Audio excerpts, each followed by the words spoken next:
years behind the wheel, ended up doing 70 miles an hour through West Texas with another human being breathing quietly 6 feet behind his head. First, the truck. This part is important. My sleeper has an exterior luggage compartment on the passenger side, down low, beneath the bunk. It's a storage box, basically. Big enough for a couple of duffel bags, my tire chains, a case of oil. The door on it is about 2 feet wide and maybe 18 inches tall, hinged at the bottom with a key latch. Back in August, somebody had pried at that latch in a lot outside of Tucson. They didn't get in, but they bent the mechanism, and I had it repaired at a shop in Phoenix. The repair was fine except for one thing. The latch didn't always catch. If you closed the door soft, it would look shut. It would even feel shut if you gave it a light tug. But it wasn't locked. You had to slam it. I knew this. I'd been slamming it for 2 months. I had a note on my phone that said get luggage latch fixed right, and it had been sitting there since Labor Day, because the door still technically closed, and I always have something more urgent to spend money on. Inside the sleeper, under the bunk, there's a panel between the mattress platform and that luggage compartment. It's a piece of pressed board, with insulation behind it, held in with plastic push fasteners. It separates the storage box from the interior. In most trucks, you'd never think about it. In mine, 2 of the fasteners had gone missing years ago, and the panel sat loose in its frame. You could pull the bottom edge towards you and see daylight through to the luggage box. I knew that too. I'd stuffed a moving blanket back there once and watched it slump through the gap. So, a luggage door that didn't always latch, and a loose panel behind it. Keep both of those in your head. I delivered a load in El Paso on the afternoon of the 9th and picked up the coils at a yard off Zaragoza Road around 5 in the evening. My appointment in San Antonio was for 10 the next morning, which gave me all night to run 550 miles. Easy. I planned to drive to Fort Stockton, sleep 6 or 7 hours, and roll in with time to spare. Before leaving town, I stopped at a big truck stop on the east side of El Paso to fuel, eat, and shower. If you've run Interstate 10 through there, you know the place. On a weeknight it's crowded, and that night it was worse than usual. Every fuel lane had a line. The lot was full and trucks were staged along the fence waiting for spots. Inside, the restaurant had a 20-minute wait and the shower list was 9 deep. Normal chaos. I fueled, moved the truck to a spot near the back of the lot, and walked in to put my name on the shower board. I was walking back out to wait in the truck when the woman in the pink sweatshirt came up to me. She was young, early 20s if I had to guess. Pink hooded sweatshirt, jeans, white sneakers that were clean, which I noticed because everything at a truck stop gets filthy and hers hadn't yet. She had a small backpack over one shoulder. No suitcase, no bags, no jacket even though the sun was down and the desert cools off fast in October. She stopped about 8 feet from me, which I remember thinking was polite spacing, and she asked if I was heading east. I said I was. She told me her boyfriend had left her there. She said they'd been driving to Van Horn. They got in a fight at the pumps, and he drove off with her phone still charging in the car. She said she'd been walking the lot for an hour asking drivers, and everybody kept saying no, and she just needed to get to Van Horn. It was only 2 hours. Her sister lived there, and she'd sit quiet and wouldn't touch anything. I want to describe how she said it, because this is the part I keep going back over. She wasn't crying. Her voice didn't shake. She told the whole thing in a smooth, even way, and when she got to the part about the boyfriend taking her phone, she looked off toward the interstate for a second, and then back at me. It was a good telling. It hit every point a true story would hit. And I remember a small, quiet flag going up in the back of my head, not because anything was wrong with the story, but because nothing was. People who've actually been stranded tell it messy. They back up, they repeat things, they're angry at the wrong parts. Hers came out in order, front to back, and it landed on the ask at the end, clean and rehearsed. But honestly, that flag was faint, and it wasn't why I said no. I said no because I say no to everybody. My insurance doesn't cover passengers. My authority doesn't allow unauthorized riders. And 11 years has taught me that nothing good has ever once come from letting a stranger into my truck. It's the simplest rule I have. I told her I couldn't take riders, but that the store had security inside, and the manager could call the sheriff's office or a shelter service, and I'd walk in with her and get that going right then. I even took a step toward the building when I said it. And here's the second thing I keep going back over. The moment I said the word security, she was done with me. Not angry, not embarrassed, done. She said something under her breath, thanks anyway, or something in that shape, turned, and walked off between the fuel lanes at a pace that was faster than a stranded person walks. A stranded person with no phone and no ride has nowhere to be. She had somewhere to be. I stood there for a second, then went inside anyway and mentioned it to the guy at the fuel desk. Young woman, pink sweatshirt, asking drivers for rides, might need help, or might be working the lot. He nodded, and wrote nothing down, and that was about what I expected. Lot lizards, panhandlers, stranded people, runaways, they see all of it every night, and there's only so much a fuel clerk can do. I skipped the shower. The list was too long, and I wanted miles. I bought a sandwich and 2 coffees, one for now and one for the road, walked back to my truck, did my usual walk around, and this is the detail that will bother me for the rest of my life. I checked the luggage compartment door on the walk around. I always do. I put my hand on it and gave it a tug, and it held, and I moved on to thumping my tires. It held. That's all a tug ever told me. I knew the latch was bad. I knew it needed a slam. I'd slammed it that morning in El Paso, after getting my chains out to move them for the scale, and I could not tell you, then or now, whether I slammed it hard enough. The tug said it was closed. The tug always said it was closed. I pulled out of the lot at 7:50 in the evening and got on Interstate 10 eastbound with about 550 miles between me and my delivery and a full dark coming down over the desert. East of El Paso, Interstate 10 empties out fast. You clear the city, you clear the outlet malls, and the last of the billboards, and then it's just you, the freight, and 80-some miles of nothing before Sierra Blanca, creosote flats, mountains sitting black against the last of the light, and a string of taillights ahead of you that thins out mile by mile until you can count them. I ran the first hour without incident, passed through the Border Patrol checkpoint east of town, got waved through, settled in at 67 with the cruise on. I had a talk radio station out of El Paso fading in and out, and when it finally dissolved into static somewhere around the Fort Hancock exits, I shut it off and rode quiet. I do a lot of my driving quiet. After enough years, the engine is the radio. Around 9 o'clock, I pulled into a little fuel station near Sierra Blanca. Not the big travel centers, one of the small independent places. I didn't need fuel. I needed the restroom, and my second coffee had gone cold, and there's a microwave in that store I've used before. In and out, 5 minutes. I was walking back across the lot with my coffee when I saw her. Pink sweatshirt, same backpack. She was standing at the edge of the lot near the air pumps, and she was talking to a man beside a white cargo van. I stopped walking. I'm not going to pretend I didn't. 88 miles from where she'd been stranded with no phone and no ride, and here she was, an hour and change later, standing in the dark at a fuel stop in Sierra Blanca. Somebody had given her that ride. Fine. Drivers say no all night until somebody says yes. But the man she was talking to didn't read as a good Samaritan dropping somebody off. He was older, 50s maybe, heavy set, and the two of them were standing close and talking low, and the van's engine was running, and nobody was saying goodbye. It read as two people having a work conversation. It read that way immediately, before I had any reason to think it. The van itself was nothing. White cargo van, the kind every plumber and parcel contractor in America drives. No lettering that I could see. Texas plates. I didn't get the number. Why would I? A woman I'd said no to had found a ride with somebody else, and none of it was my business. She never looked at me. I'm nearly sure of that. I was one more truck driver crossing one more lot, and she was turned mostly away, and I got in my cab and told myself the exact sentence I imagine you'd tell yourself. Small world on a big highway. There's one road out here. Everybody who left El Paso eastbound tonight is on it, and they're all stopping at the same 6 places. Of course I saw her again. That sentence is true, by the way. That's the poison in it. It's completely true.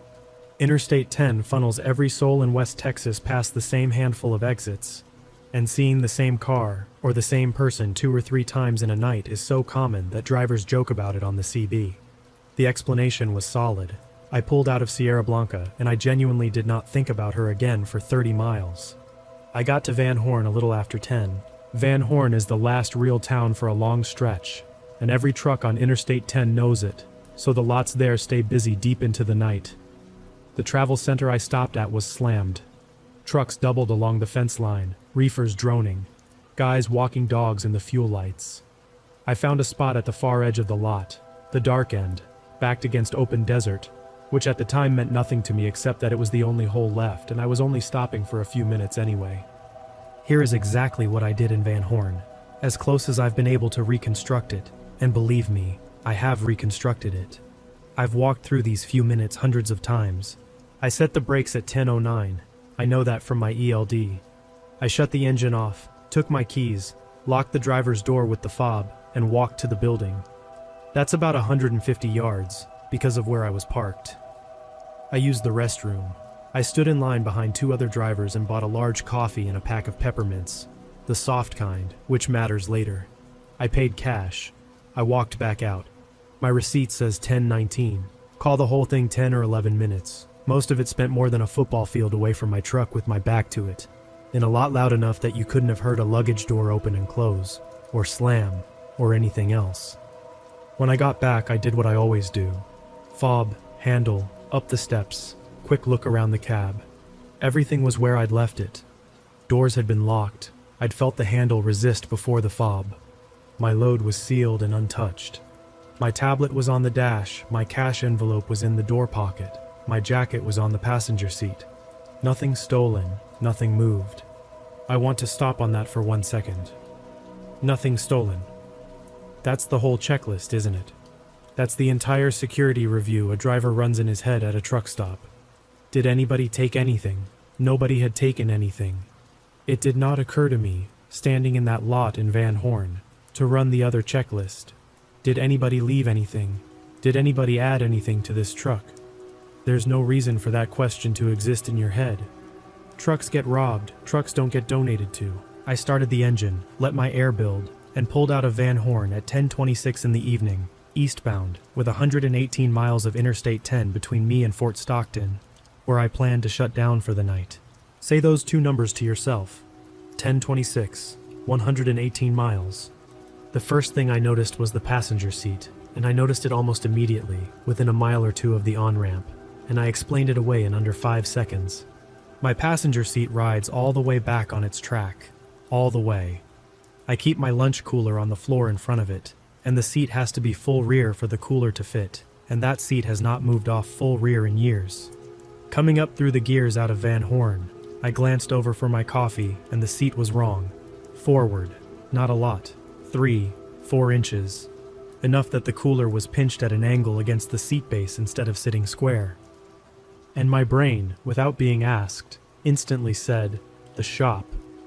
I'd had the truck in for a service in El Paso 2 days before. Guys get in and out of your cab during a service. They slide seats to get at things. They never put anything back. That was my whole thought. Shop guys. I even felt a little flick of irritation at them. That specific mild annoyance you feel at somebody who moved your stuff. And then I let it go. What I did not do was think about whether that seat had been forward when I left El Paso that evening. Whether it had been forward at Sierra Blanca. I couldn't tell you, because you don't look at things that are always the same. The seat had been invisible to me for years. I have no idea when it moved. I only know when I saw it.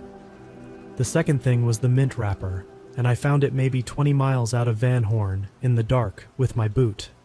I felt something crinkle under my heel on the floor by the pedals, and reached down at a straightaway and picked it up.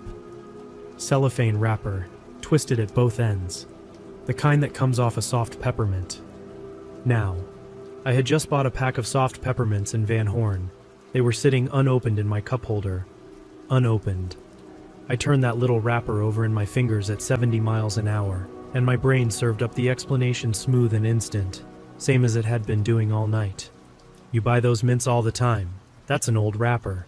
It slid out from under the seat when the shop guys moved it. It's your own trash from 3 weeks ago. I dropped it in my trash bag and drove on, and that explanation held right up until much later, when I had time to sit with the fact that I keep a clean floor, that I vacuum my cab every Sunday at the house, that I'd vacuumed it 4 days before, and that there was no 3-week-old wrapper riding around under my seat. Somebody had eaten a mint in my truck. Somebody nervous, waiting in the dark of a parking lot inside a stranger's cab, and had eaten a mint, and the wrapper had gotten away from her. The third thing was the curtain. Between my seats and my sleeper, there's a heavy blackout curtain on a track. I keep it tied halfway open when I drive. Always. Half open, tied with a bungee, so I can reach back for my cooler bag or a sweatshirt without stopping. It is one of those arrangements that has been the same for so long that it isn't a choice anymore. It's just the shape of the truck. Somewhere around Michigan Flat, out in that long, dead flat dark west of the mountains, I reached back for my hoodie because the night was getting cold, and my hand hit fabric where there should have been open air. The curtain was closed, all the way, corner to corner, and the bungee that holds it half open was off its hook. I pulled my hand back and looked at it in the mirror light, the closed curtain, and I sat with it a second longer than I'd sat with the seat or the wrapper. This one was harder. Shop guys hadn't done that. I'd driven 2 days since the shop with that curtain tied open. And then Interstate 10 itself handed me the explanation, because right about then I crossed one of those stretches where the pavement goes bad, that broken concrete that hammers the whole cab, and I thought, there it is. Rough road. The bungee let go somewhere back there. Curtain slid shut on its track. It's a curtain on rollers. Things move. I want to be honest about my state of mind at this point, because I've heard people tell stories where the narrator claims he knew, deep down, the whole time. I didn't know. I promise you I didn't. What I had at around 11 o'clock at night, 40 miles east of Van Horn, was a low hum. 3 small wrong things inside an hour, each one explained, and underneath the explanations this hum, this faint tax on my attention, that kept my eyes going to the mirror on the curtain more than they needed to. If the hum had a voice, it wasn't saying someone is in the truck. Nobody's brain says that. It was saying something dumber and quieter. It was saying, "You're off tonight. Drink your coffee." So I drank my coffee. And I drove into the dark toward Balmorhea with the curtain closed behind my head. And behind that curtain, on my bunk, under my own blanket, a woman in a pink sweatshirt lay on her back with a stun gun on her chest, breathing through her mouth, listening to me sip. The exits for Balmorhea come up around 65 miles east of Van Horn. There's a state park down that way with a big spring-fed pool, and in the daytime, that stretch has a little traffic peeling off toward the mountains. At 11:40 at night, it has nothing. The interstate rides a long grade through open country. The median goes wide and black, and for minutes at a time the only lights in the world are your own headlights, the marker lights of a truck a mile ahead, and one set of headlights hanging back in your mirrors. I mention that last part now, but the truth is, I hadn't given those headlights a single thought yet. They were just a vehicle, back maybe a quarter mile, holding pace. Vehicles hold pace with trucks all night long. People set their crews off a big truck's taillights on lonely roads, because it's easier than watching the lane lines. I've had cars follow me for 200 miles that way, and I never once met the driver. So no, I hadn't clocked the headlights. Not yet. What I clocked, a few miles west of the Balmorhea exits, was a sound behind the curtain. It was fabric. That's the only way I can put it. A short, sliding, fabric-on-fabric sound, half a second long, from the bunk. The exact sound a duffel bag makes when it slumps over, or a jacket makes sliding off a pile, or a blanket makes when the road shakes it loose from where it's bunched.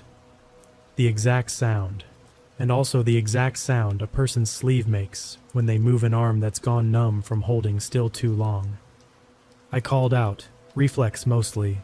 I said, "Settle down back there," the way you'd talk to a load, the way drivers mutter at their own trucks all day. And I said it because I assumed a box had come off the bunk shelf. I keep a plastic tote up there with paperwork and a printer in it, and my honest first thought was that the rough road had walked that tote to the edge, and it was about to come down and dump my registration all over the floor. Nothing answered, obviously. Nothing was going to answer either way. A tote doesn't talk, and neither does a person hiding behind a curtain. So the silence after I spoke proved nothing, confirmed nothing, and I settled back into the seat and put my eyes on the road and let the hum in the back of my head get a little louder, and several minutes went by. I've thought a lot about those several minutes, because of what they must have been on her side of the curtain. Me calling out had to have stopped her heart. She had to lie there, 3 feet from the back of my seat, wondering if settled down back there meant I knew, wondering if I was reaching for something, working out what she'd do if the curtain flew open at 70 miles an hour. She held still through all of that, held still for minutes. And when a person holds that still, holds their whole body rigid and clamps down on their own breathing, there comes a point where the body overrules them and demands air. That's what I heard next. That's the sound that ended the night's explanations. It was an exhale. One long, controlled exhale, pushed out slow through a small opening. The way you breathe out when you're trying to make no sound and your lungs are burning. It came from the bunk, from low on the bunk, and it lasted maybe 3 seconds. And there is no tote, no jacket, no blanket, no piece of cargo on this earth that makes that sound. Air came out of a person behind me. My body understood it before my mind finished the sentence. I felt my scalp move. I felt my hands change their grip on the wheel without me telling them to. There was a human being in my sleeper. I want to slow the story down here, because everything that mattered happened in the next 2 or 3 minutes, inside my skull, at 70 miles an hour. And from the outside, absolutely nothing happened at all.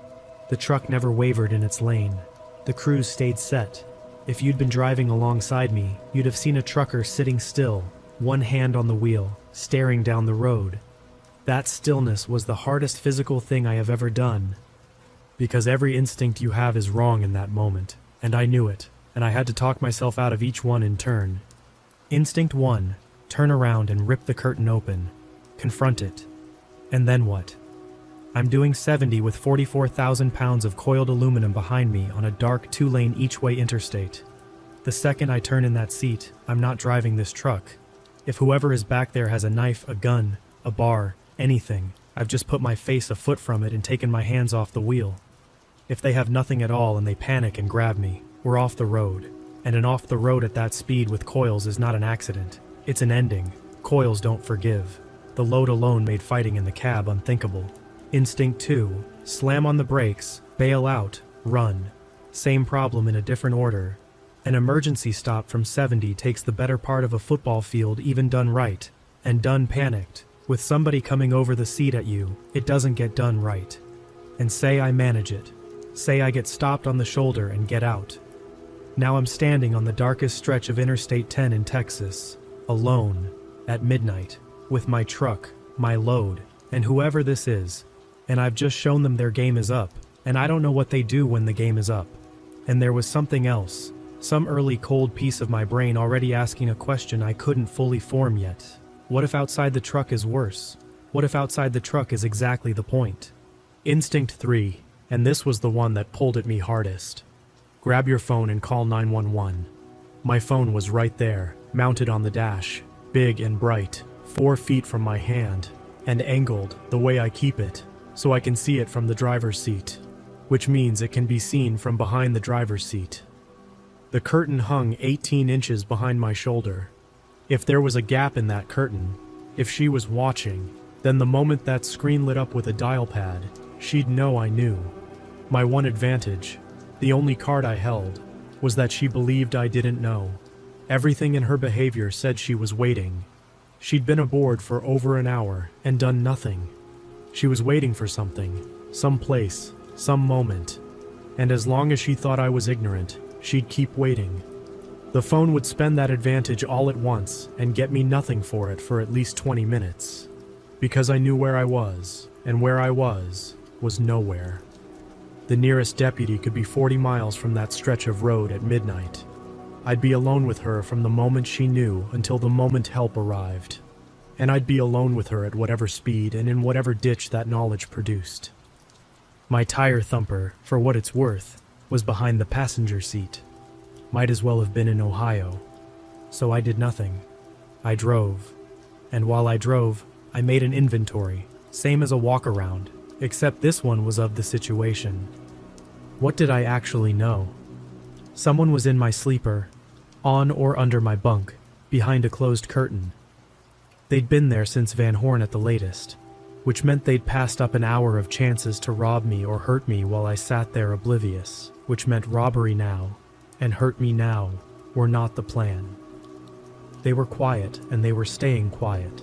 That's a person waiting for a location, not a moment. And the seat, the wrapper, the curtain, the latch I had to slam, the loose panel under the bunk that I'd known about for years.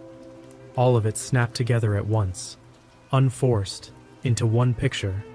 The luggage door, the panel, the bunk, in through the box, push the panel, up under the blanket. 10 minutes in a dark corner of a busy lot, while I stood in line buying peppermints. My skin went cold in a new way when I got to the last piece, because the last piece was a pink sweatshirt in El Paso, asking me personally, by name of my truck, if not my body, for a ride east. She hadn't been working the lot. She'd been shopping it. And when I said no, I hadn't ended anything. I'd been selected anyway. Which meant the white van at Sierra Blanca was not a coincidence and never had been. And that thought sent my eyes, finally properly, to my mirrors, to the headlights that had been hanging a quarter-mile back for I honestly did not know how long, sitting there, holding pace. 2 low headlights with a wide-set spacing, van-shaped if you wanted them to be van-shaped, and I very much did not want them to be. I needed to do 2 things, and I needed to do both without moving anything above my elbows in a way that would look wrong from behind. I needed to get word out, and I needed to test the headlights. The word out came first, and it came from the one screen in my cab that faces away from the sleeper. My ELD, the electronic log tablet, sits low on the dash to the right of the wheel, angled up at my face, its back to the curtain. It logs my hours, and it messages my dispatch service. I run my authority through a small dispatch outfit, and there's a woman on their night desk. And that little message window had never in my life mattered until it was the only private square of light in my world. I've typed on that screen 10,000 times. Fuel receipts, load numbers, detention times. Drivers peck at their ELDs constantly. It's the most natural gesture in a cab. And I made myself do it exactly that way, casual, one finger, glancing down and back up to the road, down and back up, while my heart worked at twice its normal speed. It took me most of a mile to type it. I remember deciding the words needed to be short and could not be misread by a tired dispatcher as anything routine. Person hiding in my sleeper right now, not a joke. Contact police. Interstate 10 east near Balmorhea, mile marker 209. Do not call my phone. Do not call the cab. Will signal by message only. I hit send, and I put my finger back on the wheel, and I looked at the dark road, and for the length of about 3 breaths, nothing in the universe happened. Then the little envelope icon blinked, and the reply came up in the corner of the screen, and I have never loved a human being I've never met the way I loved that night dispatcher. Received, calling now, stay in motion, message me every 10 minutes or I escalate. You are not alone. Now the test. My CB hangs from the header above the windshield, and the mic cord swings by my right shoulder. I don't talk on it much anymore. Hardly anybody does. But the radio is on low the way it always is. Channel 19 hissing along under the engine. And a CB has one property that made it perfect for what I needed. Everyone can hear it. The woman behind my curtain could hear every word I said into that mic. And if the van behind me had a radio on 19, and working vans that shadow trucks tend to, then the van could hear me too. I had a channel that broadcast straight into the ears of both people hunting me, and they both believed I didn't know they existed. You can do a lot with a thing that everyone trusts. I keyed up and put on the voice. Bored, half mumbled, the voice of a man talking to the night because the night is long. I called out to anybody eastbound, got a driver somewhere ahead of me who came back, and we did the usual nothing. Smoky reports, road work at Fort Stockton, how dead the radio's gotten. My voice held. I listened to it hold from somewhere outside my own body. And then I laid the bait in, lazy, right in the middle of the nothing. I said my eyes were getting heavy, and I wasn't going to fight it. There was a rest area coming up in a few miles, and I was going to bag it there for the night, catch the parking while it was there. The other driver said take it easy. I said the same. I let the mic hang back on its clip. There is a rest area on that stretch, east of the Balmorhea exits. I knew it well. And here is what I knew about it that made it the perfect bait. At midnight on a Tuesday, it is a nearly empty concrete island in an ocean of black desert. A handful of trucks, no attendant, no lights past the pavilions. If I were two people planning to take a truck and its driver somewhere quiet, I could not design a better place. A rest area announcement was an invitation, and only guilty ears would RSVP. I watched the mirror. For about half a minute, nothing. The headlights hung where they'd hung for an hour, a quarter-mile back, steady. Long enough that I started building the relief in my chest, started drafting the thought that maybe the van was just a van. Then the left headlights swung out. The pair of them slid into the passing lane and began to grow. No hurry to it, no drama. A vehicle changing lanes and picking up speed, and 100 vehicles had done that all night. Except this one grew until it was 200 yards back, then 100. And as it came up level with my trailer, I looked down through my window, and there it was. White cargo van, Texas plates. A shape at the wheel, heavy set, and I did not turn my head. I watched it in the glass, and with the edge of my eye, and the van ran alongside my drives for 3 or 4 seconds, right in the blind spot a professional would choose, and then pulled ahead and eased right, and its blinker came on for the rest area exit, 1 mile ahead. It went down the ramp. I watched its taillights sink into the dark of the rest area, positioning itself where it could watch the entrance, waiting for a Kenworth that had just told the whole radio it was coming to bed. I drove past that exit at 67 miles an hour, and I did not so much as lift my foot, and passing it felt enormous. The rest area lights slid by on my right and were gone, and somewhere behind my curtain a woman lay in the dark, doing the same thing I was doing, waiting to find out what I'd do next. As far as she knew, I'd simply changed my mind, which tired drivers do all the time. As far as I knew, I'd just confirmed that there were 2 of them, that they were coordinated, and that the plan had a shape now. She rides. I stop somewhere dark, the van closes in, and a truck full of aluminum and a driver full of blood go wherever trucks and drivers go when the industry news says the driver abandoned his vehicle. I messaged dispatch. Van took the bait at the rest area at mile marker 214. White cargo van, Texas plates. 2 of them working together. I am not stopping. Fort Stockton Police or Pecos County Sheriff, I will bring it to them. The reply came back inside a minute. Sheriff notified. They are coordinating. Continue to Fort Stockton. Do not stop for anything. They will be ready. And then there was nothing left to do but the hour. I want to try to give you that hour, and I know before I start that I'm going to fail, because nothing happened during it, and it was the longest span of time I have ever lived. 50-some miles of Interstate 10. The van reappeared in my mirrors within 10 minutes, hanging back at its quarter mile. And I understood that it would just keep doing that, patient, all night if it had to, because from their side, nothing had gone wrong yet. From their side, a tired driver had gotten a second wind. Fine. He'd stop eventually. Everybody stops eventually. Behind me the curtain stayed shut, and I drove with a passenger I could not see and could not forget for 1 second. Do you know what your own sleeper sounds like when you're listening to it? I do now. I know every tick my bunk frame makes over an expansion joint. I know the sound my blanket makes against the wall. Twice in that hour I heard her move, small settling sounds, weight shifting on the mattress, and both times every hair on my arm stood up and I had to run my eyes across my gauges one by one. Oil, pyro, air, fuel, naming them in my head, just to have somewhere to put my mind. Once, and only once, the curtain opened. It was maybe 40 minutes into the hour. I caught it in the edge of the mirror light, the left seam of the curtain easing back from the wall. Less than an inch. A dark gap, and in the gap, low down, part of a hand. Fingers curled around the curtain's edge, and above the fingers a strip of cuff, pink. She held it there for a while. I will never know how long, because time had stopped meaning anything, but call it a minute. She was looking at me, at the back of my head, at the mirrors, at my phone glowing on its mount with its map running and nothing else, at a driver slouched and steady with one wrist hung over the wheel, checking her work.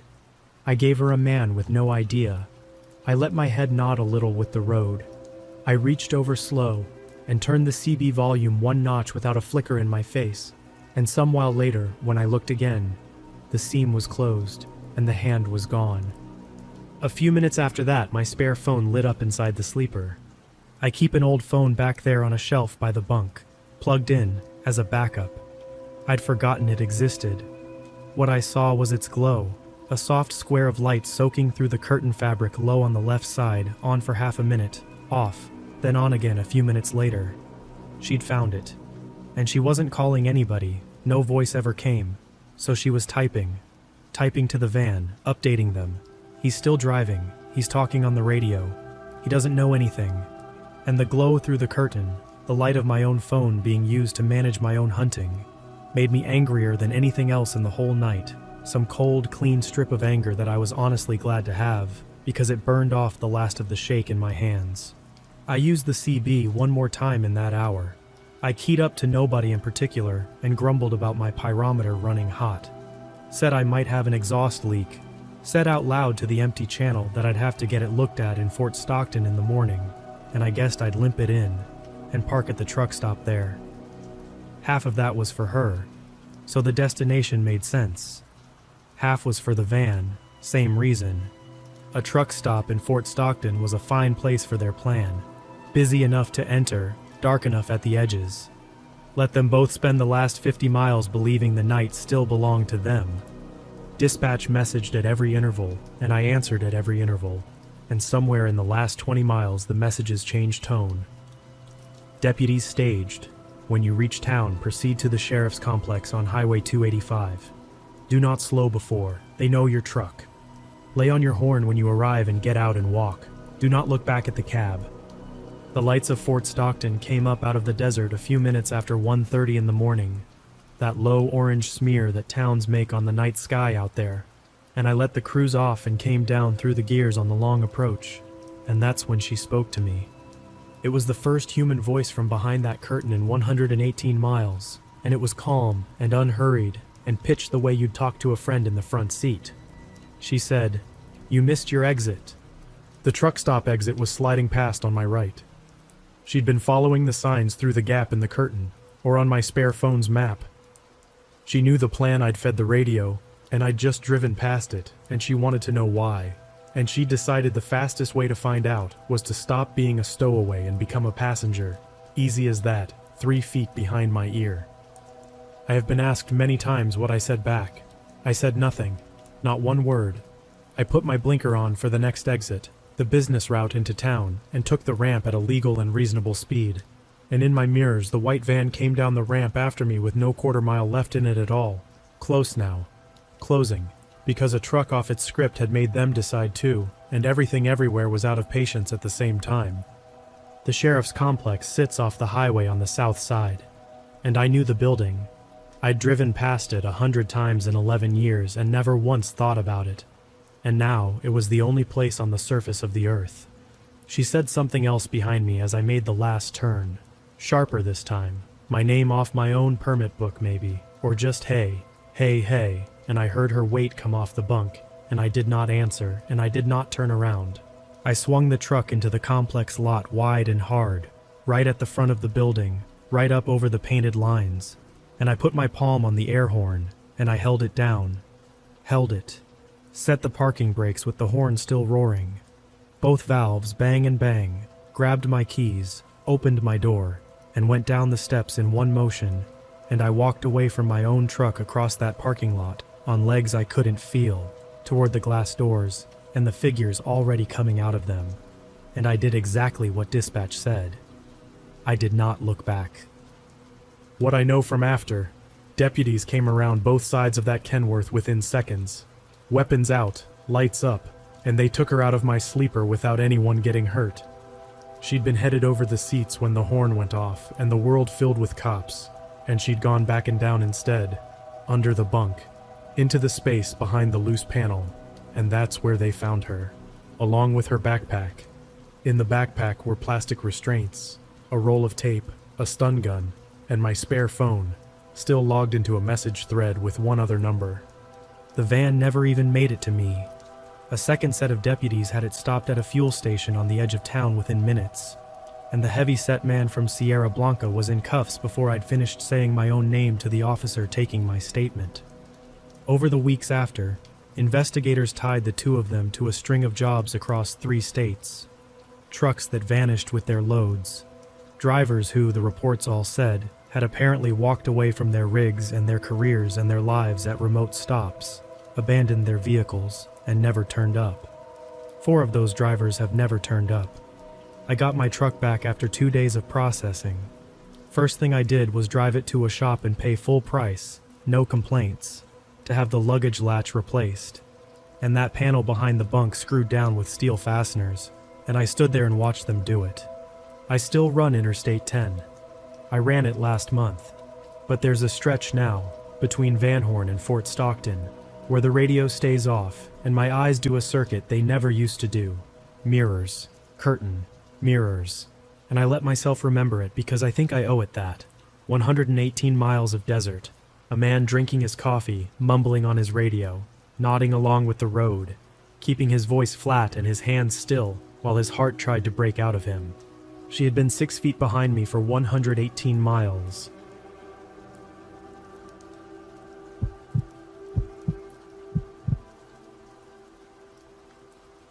I have been driving tractor trailers for a little over 12 years, and I am one of those drivers who does the same walk around every single time I stop.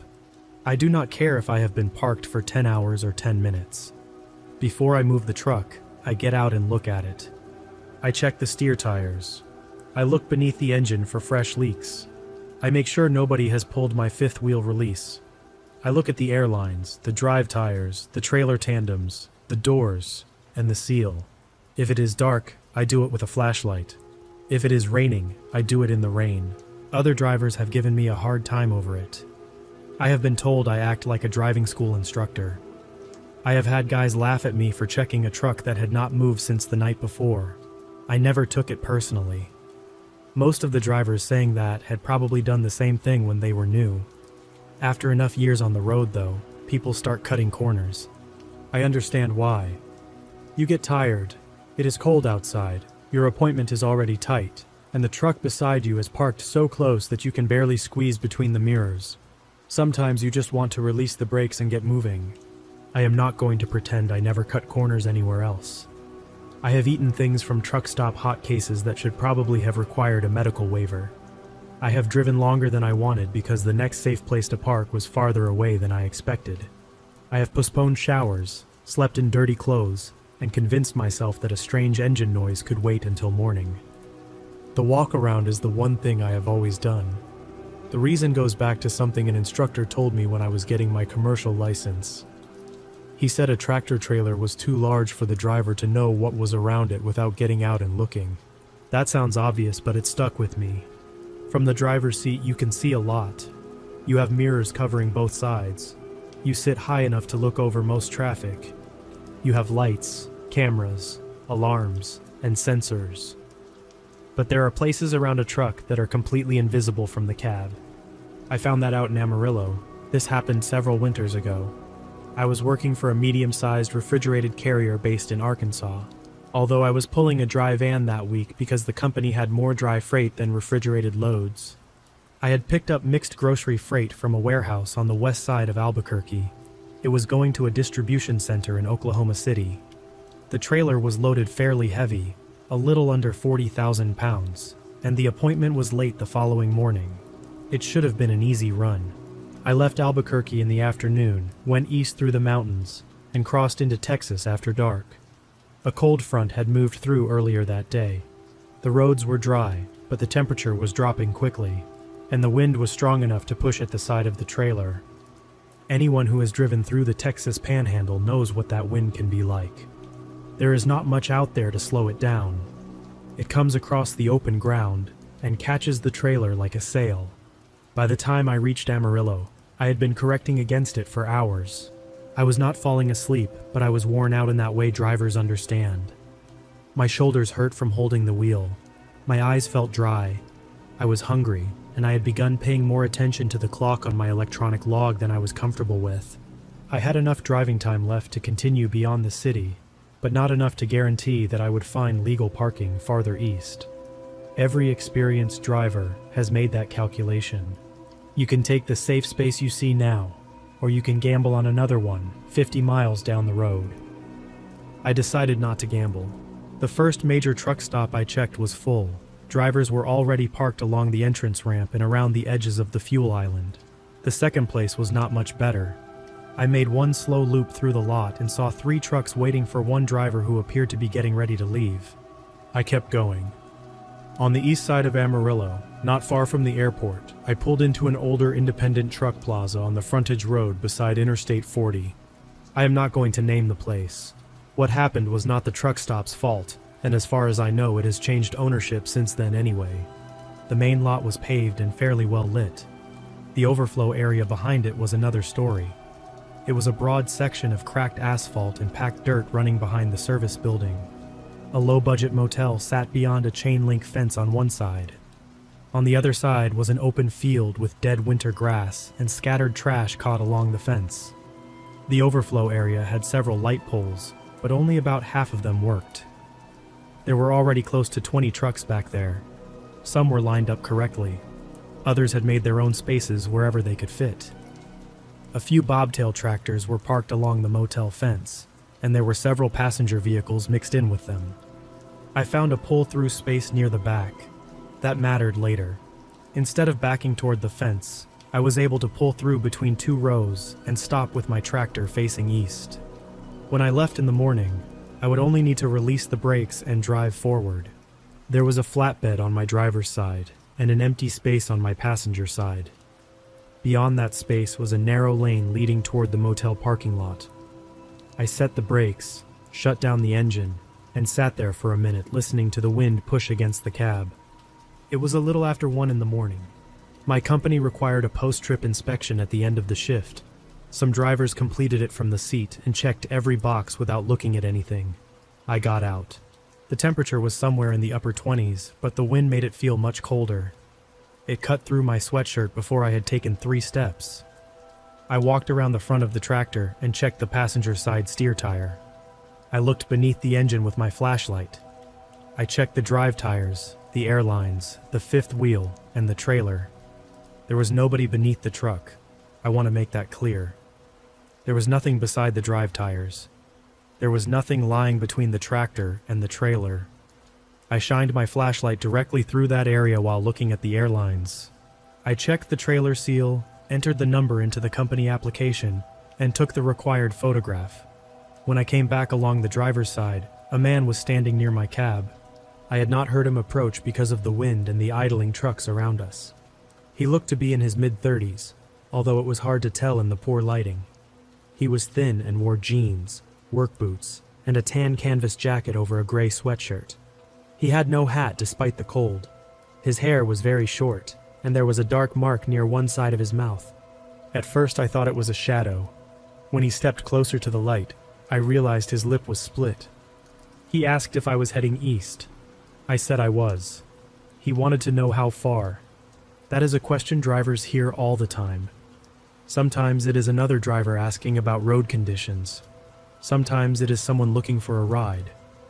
Every company I have worked for has had strict rules against unauthorized passengers, and I would not have let a stranger into my truck regardless. I told him I was going to Oklahoma City, but could not take anyone with me. He said his brother had left him at the motel after an argument. According to him, his wallet and phone were both in his brother's pickup. He only needed to get as far as Oklahoma City, where he had family. I told him again that I could not help. He offered me $200. That was when I became uncomfortable. People who honestly need a ride usually do not lead with that much cash after claiming they have lost their wallet. I also noticed that he kept looking past me toward the motel. I followed his eyes. A dark pickup was parked near the far end of the motel building. Its headlights were off, but the engine appeared to be running. I could see exhaust moving through the cold air. The man said the money was in his jacket. He reached toward one of the pockets, but I stepped back and told him not to. I was not accusing him of having a weapon. I simply did not want him reaching into his clothing while standing that close to me in a dark parking lot. He stopped. For a second, neither of us said anything. Then he asked when I planned to leave. I should not have answered. I know that now. At the time, I assumed he was deciding whether it was worth waiting around in case I changed my mind. I told him I would be leaving after my break, sometime around sunrise. The man looked toward the motel again. The pickup had begun moving. It rolled slowly through the motel lot without turning on its headlights.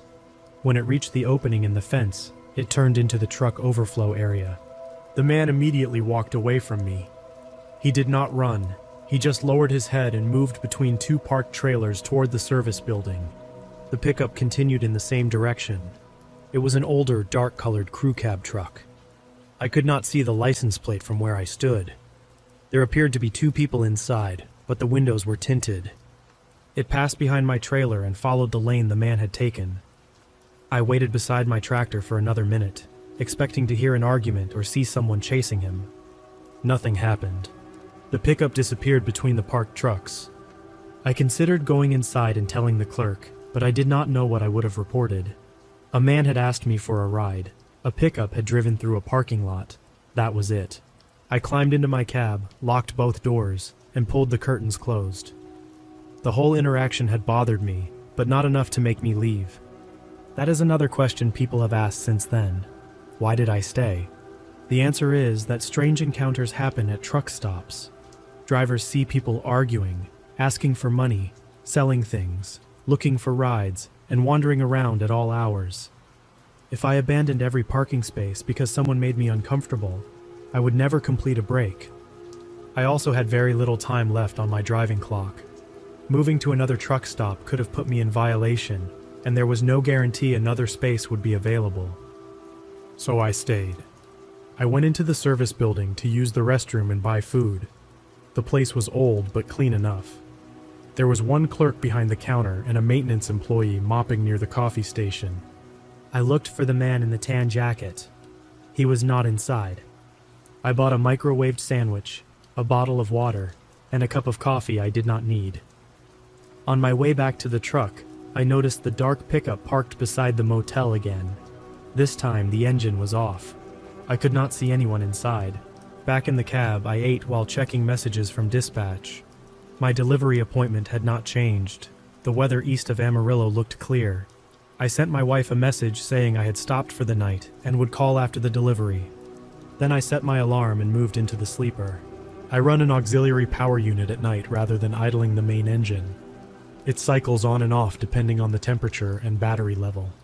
When it shuts down, the cab can become surprisingly quiet. I remember lying there and hearing the wind rattle something against the trailer beside me. At some point I fell asleep.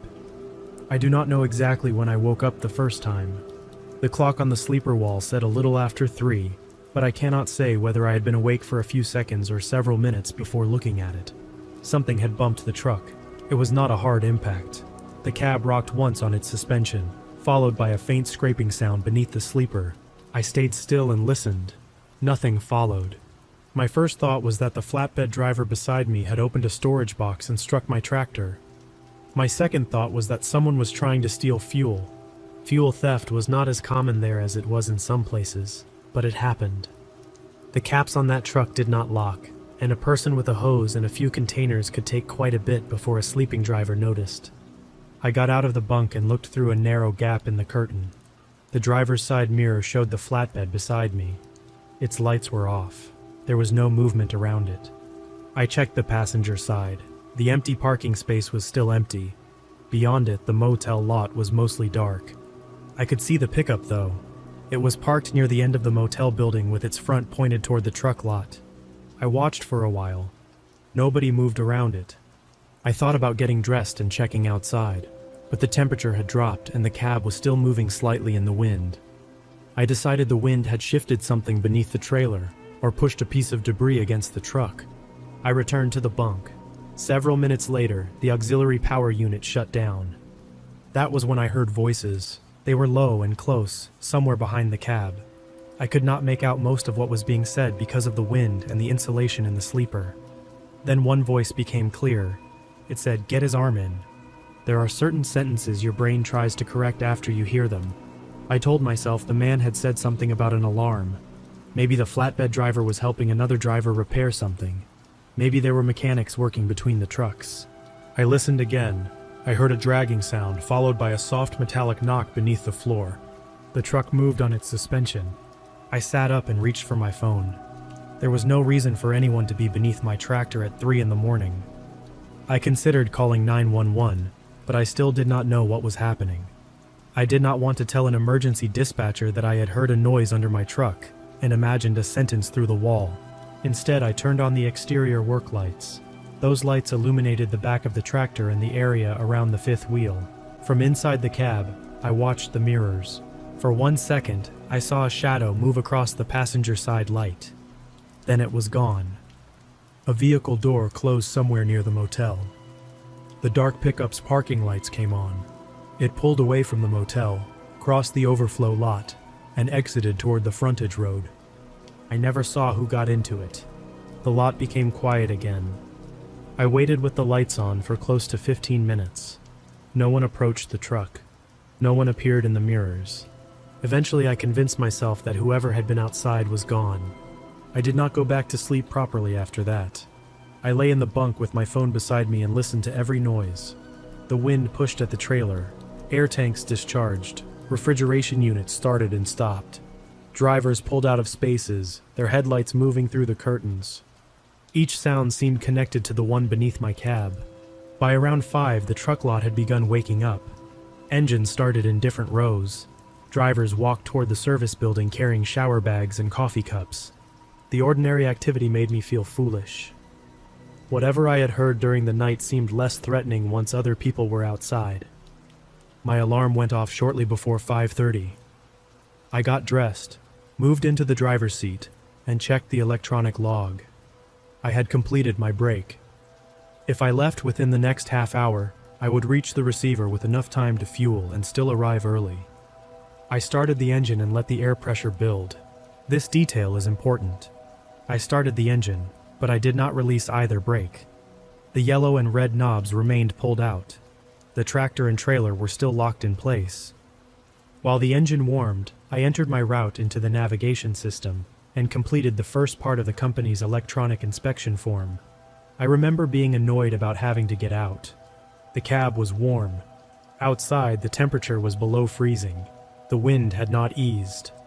I had already inspected the truck before going to sleep, and it had not moved. For maybe half a second, I considered checking the boxes from the seat. I had never done that before, but I considered it. Then I thought about the noise beneath the sleeper. I put on my coat, grabbed my flashlight, and climbed down. The sky was beginning to lighten, but the overflow lot was still mostly dark. A thin gray line sat along the eastern horizon. The light poles made the blowing dust and bits of trash look like they were moving through fog. I started at the front of the tractor. The hood was still latched. There were no fresh leaks beneath the engine. Both steer tires looked normal. I moved along the driver's side. The fuel cap was secure. Nothing appeared damaged around the steps or battery box. The flatbed beside me was still parked. Its curtains were closed, although the engine was idling. I walked between the back of my cab and the trailer, checking the airlines and fifth wheel. Everything was connected. When I reached the passenger side, my flashlight passed over something near the drive tires. At first, I thought it was an old work boot. Truck stop lots collect all kinds of trash. I have seen shoes, clothes, broken appliances, bottles, mattresses, and pieces of furniture abandoned beside parked trucks. The boot was lying on its side beneath the fuel tank. I moved the light farther inward. There was a leg attached to it. For a moment, I could not understand what I was seeing. A man was lying crosswise beneath the tractor. His legs extended under the frame toward the driver's side. His upper body was on the passenger side, directly in front of the first set of drive tires. One shoulder was pushed partly beneath the outer tire. The side of his head was less than a foot from the rubber. If the truck moved forward, the drive tires would pass over his upper body. The man was wearing jeans and a tan canvas jacket. It was the person who had asked me for a ride. His hands were secured behind his back with black plastic ties. Gray tape covered his mouth and wrapped around the back of his head. There was dried blood along one side of his face, much more than I had seen earlier. His eyes were closed. I stumbled backward and nearly dropped the flashlight. My first assumption was that he was dead. Then I saw his jacket move. It was a very small movement, but it matched the rhythm of breathing. I looked toward the motel. The dark pickup was gone. I looked around the truck lot. Several drivers were walking near the service building, but nobody was close enough to see what I had found. I crouched a few feet away from the man. I did not touch him. I was afraid his neck or back might be broken, and I did not know whether moving him would make things worse. I said that I was going to call for help. His eyelids moved, but he did not open them. I stood and dialed 911. The dispatcher asked for the address. I gave the name of the truck plaza and described the overflow lot. I explained that an injured man had been placed beneath my tractor and that the truck had not moved since the previous night. She asked whether the person was breathing. I said he was. She told me not to move him and not to move the truck. I remember looking through the gap between the drive tires and thinking there was no possibility of me moving it. The dispatcher asked whether anyone else was nearby. Before I could answer, I saw the dark pickup enter the motel driveway. It came from the frontage road with its headlights off. I told the dispatcher that the vehicle I had seen during the night had returned. She instructed me to get inside my cab, lock the doors, and remain on the phone. I climbed up the passenger side steps because they were closest. The moment I shut the door, I locked both sides. The pickup crossed through the opening in the fence and entered the overflow lot. It was moving faster than before. I shifted into the driver's seat and watched through the mirrors. The pickup drove behind my trailer and stopped at an angle, partly blocking the lane. Both front doors opened. 2 men got out. Neither of them was the man beneath the truck. The driver was broad and heavy-set, wearing a dark coat and a baseball cap. The passenger was thinner, with a hood pulled over his head. The heavy-set man walked toward my door. The thinner one went directly to the passenger side drive tires. That removed any doubt that they knew the injured man was there. I told the dispatcher what they were doing. She said officers were on the way and repeated that I should not leave the cab. The heavy-set man reached my door and pulled the handle. When it did not open, he struck the glass with the side of his hand. He pointed toward the ground beneath the tractor and shouted that there was someone under my truck. I already knew that. Then he pointed forward. He wanted me to move. At first, he acted as though he were trying to help. He made a rolling motion with both hands and pointed toward the front of the truck again. The thin man had crouched beside the drive tires. He reached beneath the tractor, grabbed the injured man by the back of his jacket, and pulled. The man's head moved closer to the tire. I leaned on the air horn. The sound filled the lot. The heavy-set man jumped away from the door. The thin man released the jacket and covered his ears. I held the horn for several seconds, stopped, and then sounded it again. Curtains opened in nearby trucks. Headlights came on. The driver in the flatbed beside me leaned toward his window. The heavy-set man began striking my door again. This time he was not pretending to help. He shouted that I had run over someone and needed to get out. The dispatcher could hear him through my phone. I told her the truck had not moved. The brakes were still set, and my electronic log showed I had been stationary all night. She told me not to argue with him and said officers were close. The thin man reached under the tractor again. He pulled the injured man farther toward the tire. I sounded the horn until the air pressure began dropping. The heavy-set man moved away from my door and took out his phone. A few seconds later, the thin man stood and walked quickly toward the service building. I assumed he was leaving. He was not. He had called the truck stop. The overnight maintenance employee came out through a rear door carrying a flashlight. The thin man met him halfway and began pointing toward my tractor. The employee followed him. From inside the cab, I could not hear their conversation. I could see the thin man making frantic gestures. He pointed at the drive tires, then at me, then forward along the lane. The maintenance employee approached the passenger side and shined his flashlight beneath the truck. He saw the injured man. He immediately stepped back. The thin man moved beside him and made the same rolling gesture the heavy-set man had made. They wanted the employee to signal me forward. For a second, it appeared to work. The employee came around the front of the tractor and stood where I could see him through the windshield. He raised one arm and motioned for me to move ahead slowly. I shook my head. He signaled again. The 2 suspects had apparently told him that the man was trapped. and the truck needed to move before anyone could pull him out. I pointed down toward my brake knobs and yelled through the closed window that the man was alive and directly in front of the tires. The employee could not hear me over the engine. The heavyset man stepped into view and began signaling too. I grabbed my Citizens Band radio microphone. Most drivers leave the radio on channel 19, although plenty keep the volume low at night. I said that any driver in the East Overflow area needed to call 911. I told them 2 men were trying to make me move my tractor with an injured person beneath the drive tires. My voice sounded much calmer over the radio than I felt. The flatbed driver beside me answered almost immediately. He asked which truck. I described mine and said I was directly beside him. His curtain opened fully. A few seconds later, the flatbed's horn sounded. Then another truck horn answered from across the lot. The maintenance employee stopped signaling. He looked beneath the tractor again, this time from farther away. I saw his flashlight settle on the injured man's hands. The black ties were clearly visible. The employee backed away from the thin man. The thin man reached for his arm. The employee pulled free and began walking quickly toward the service building. That was when both suspects dropped the act. The thin man ran toward my passenger door and climbed onto the step. He pulled the handle, then struck the window with a small metal object. The first impact made a sharp cracking sound. The glass did not break, but it left a mark near the bottom corner. I moved away from the passenger side and pressed myself against the driver's door. The thin man struck the window again. The heavyset man circled around the front of the tractor. The dispatcher told me officers were entering the property. I could not see them yet. The flatbed driver opened his door. He was an older man with a white beard. He remained on the upper step of his cab and held his phone in front of him, recording. He did not approach the suspects, which was the smart thing to do. He simply shouted that police were coming and that both men were on camera. The thin man stepped down from my truck. The heavyset man looked toward the frontage road. Blue lights had appeared near the fuel entrance.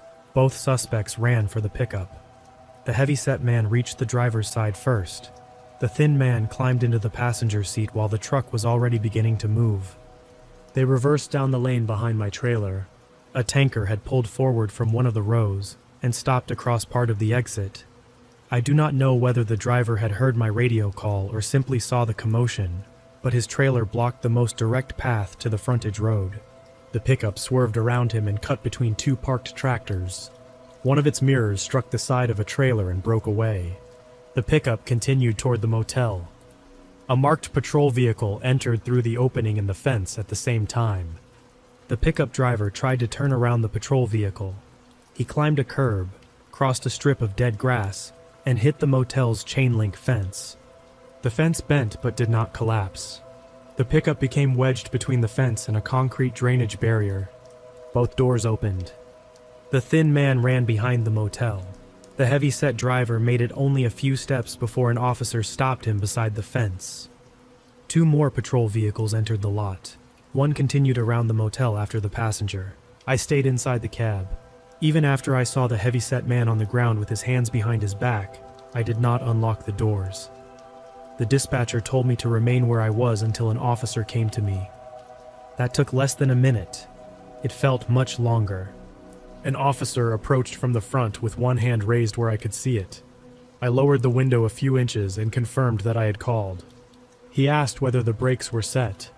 I said both the tractor and trailer brakes were engaged and had been the entire time. He told me not to touch anything. Emergency medical personnel arrived shortly after. They crawled beneath the tractor from the passenger side. One of them cut the plastic ties around the man's wrists, while another stabilized his head. They removed the tape from his mouth and placed an oxygen mask over his face. I could not hear what the injured man said. I saw his eyes open once. It took several people to slide him onto a board and move him away from the tires. They carried him to the ambulance and left almost immediately. By then, officers had found the second suspect behind the motel. He had tried to hide inside an outdoor utility enclosure. A maintenance worker saw him climbing the fence and pointed officers in the right direction. Both men were taken away. I assumed I would be allowed to leave after giving a statement. Instead, the entire area around my tractor became a crime scene. An officer photographed the ground, the drive tires, the passenger door, and the small mark where the suspect had struck the window. Another officer crawled beneath the tractor and collected pieces of gray tape and one cut plastic tie. They asked me to shut down the engine, but leave the brakes set. I remained in the cab for close to an hour while they worked. Eventually, a detective arrived and asked me to explain everything from the moment I entered the lot. I told him about the man asking for a ride. I described the dark pickup, the split lip, the offer of $200, and the question about when I would leave. I told him about waking to the truck moving on its suspension.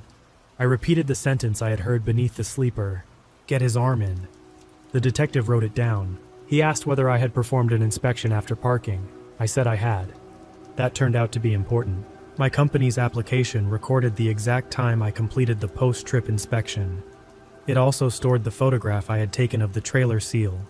The picture did not show the area beneath the tractor, but the timestamp supported what I had said. The electronic log showed that the truck had remained stationary from shortly after 1 in the morning until police arrived. The engine control system also recorded that the transmission had never been placed into gear after I parked. There was no mechanical possibility that I had driven over the man and forgotten about it.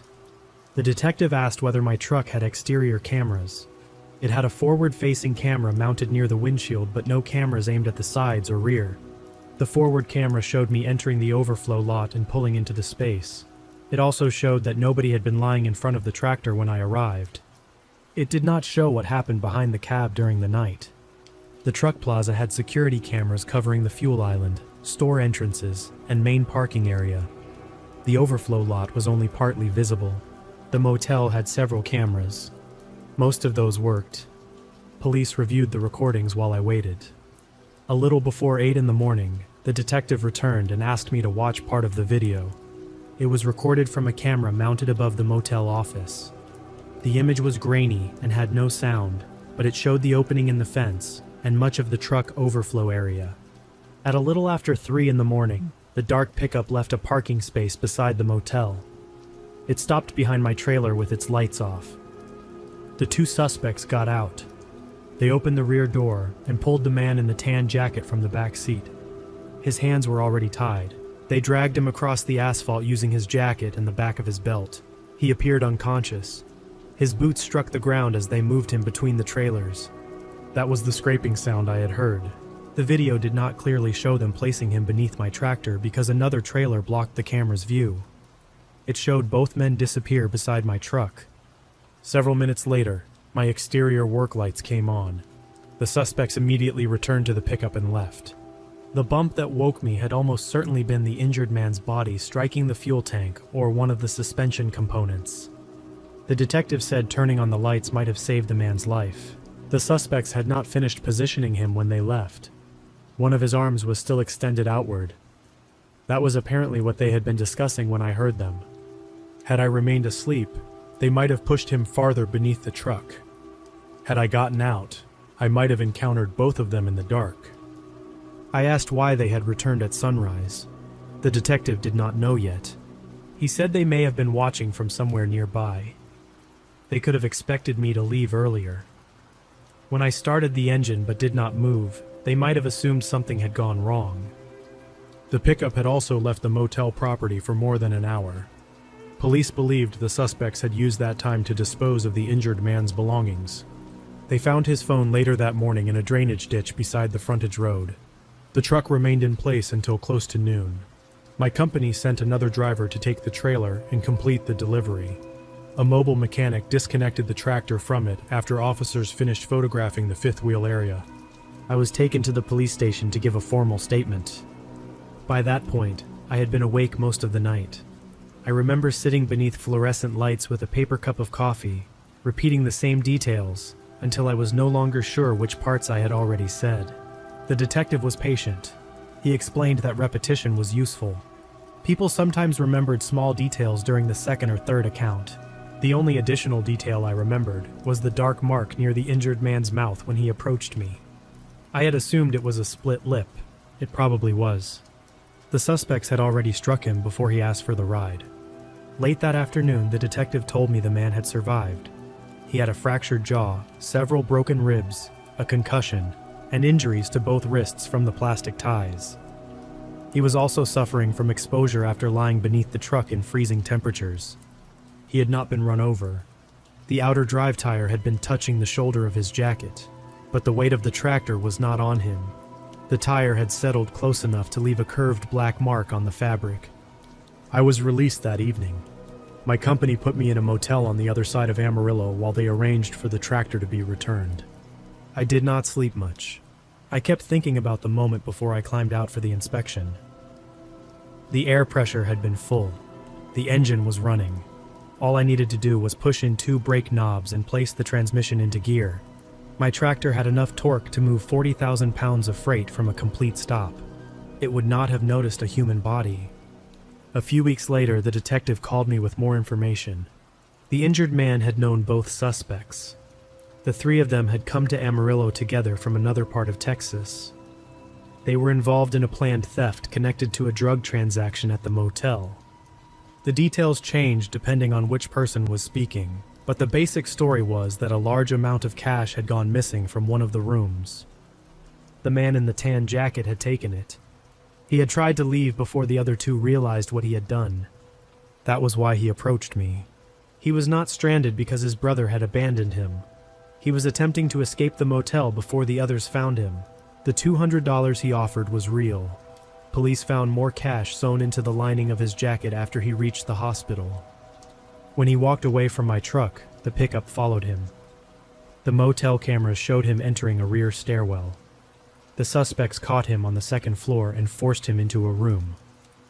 They beat him, tied his hands, and questioned him about the missing money.